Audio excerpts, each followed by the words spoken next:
어느 날, 한 소년이 공원에서 책을 한 권 발견했어요. 그런데 이 책은 신기하게도 글자가 하나도 없고 오직 색깔들만 있었어요. 호기심이 생긴 소년은 책장을 넘기며 색깔 하나하나를 바라보았어요.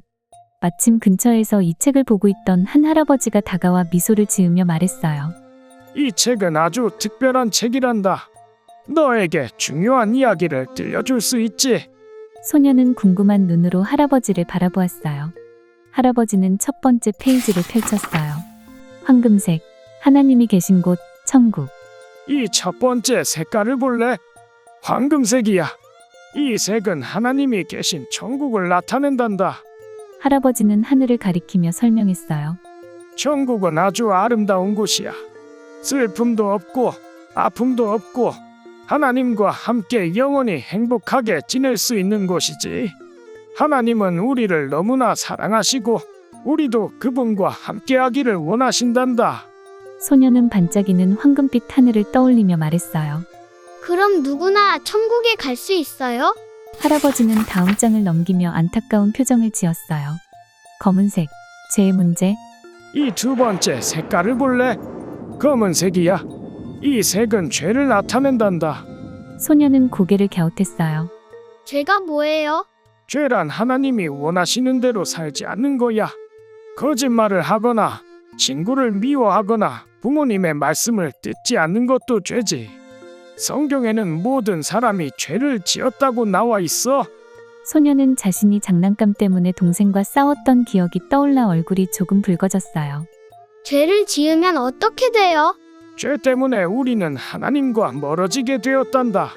원래는 하나님과 함께해야 하는데 죄가 우리를 갈라놓은 거지. 그리고 죄의 결과는 죽음과 심판이란다. 소년은 슬퍼졌어요. 하지만 할아버지는 미소를 지으며 다음 장을 넘겼어요. 붉은색, 예수님의 사랑과 희생. 이제 이 색깔을 보렴. 붉은색이야.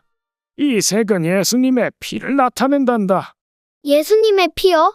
소년은 깜짝 놀랐어요. 그래. 하나님은 우리를 너무나 사랑하셔서 죄의 문제를 해결하기 위해 예수님을 보내주셨단다. 예수님은 우리의 죄를 대신해서 십자가에서 피를 흘리며 돌아가셨어. 죄값을 치르기 위해서 말이야. 소년은 조용히 듣고 있었어요. 하지만 예수님은 그냥 죽으신 게 아니야. 3일 만에 다시 살아나셨어. 그래서 우리는 예수님을 믿으면 죄에서 자유로워질 수 있고 하나님과 다시 가까워질 수 있어. 소년의 눈이 반짝였어요. 그럼 저도 예수님을 믿으면 죄가 없어지는 거예요. 할아버지는 고개를 끄덕이며 다음 장을 넘겼어요. 흰색, 깨끗해진 마음. 이제 흰색을 볼까? 이 색은 우리가 예수님을 믿으면 깨끗해진다는 것을 의미해. 정말요? 그래. 예수님을 믿고 죄를 용서받으면 하나님은 우리의 마음을 깨끗하게 해주셔. 예전에는 죄 때문에 하나님과 멀어졌지만 이제는 하나님과 함께할 수 있지. 소년은 기쁘게 웃었어요. 그럼 저도 예수님을 믿고 싶어요. 할아버지는 소년의 손을 따뜻하게 잡으며 말했어요. 예수님을 믿고 주님께 기도하면 돼. 예수님, 저는 죄인입니다. 저를 용서해 주세요. 예수님을 제 구주로 믿습니다. 이렇게 말하면 하나님이 내 기도를 들으시고 너를 받아주신단다. 소년은 조용히 눈을 감고 마음속으로 기도했어요.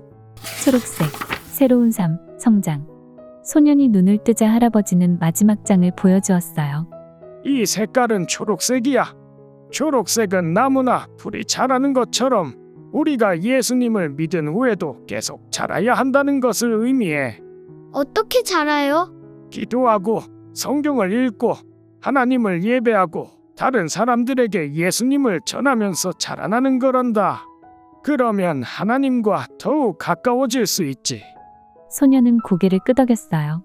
저도 예수님을 전하고 싶어요. 할아버지는 미소를 지으며 말했어요. 그럼 이제 너도 이 특별한 책을 친구들에게 보여주며 이 이야기를 들려줄 수 있겠구나. 소년은 기쁨이 가득한 얼굴로 책을 꼭 끌어안았어요. 네, 저도 이 책으로 친구들에게 예수님을 전할래요. 이렇게 소년은 글 없는 책을 통해 복음을 듣고 예수님을 믿게 되었어요. 그리고 이제는 그 기쁜 소식을 다른 사람들에게도 전하기로 결심했답니다. 여러분도 이 특별한 색깔 이야기로 예수님의 사랑을 전할 수 있어요.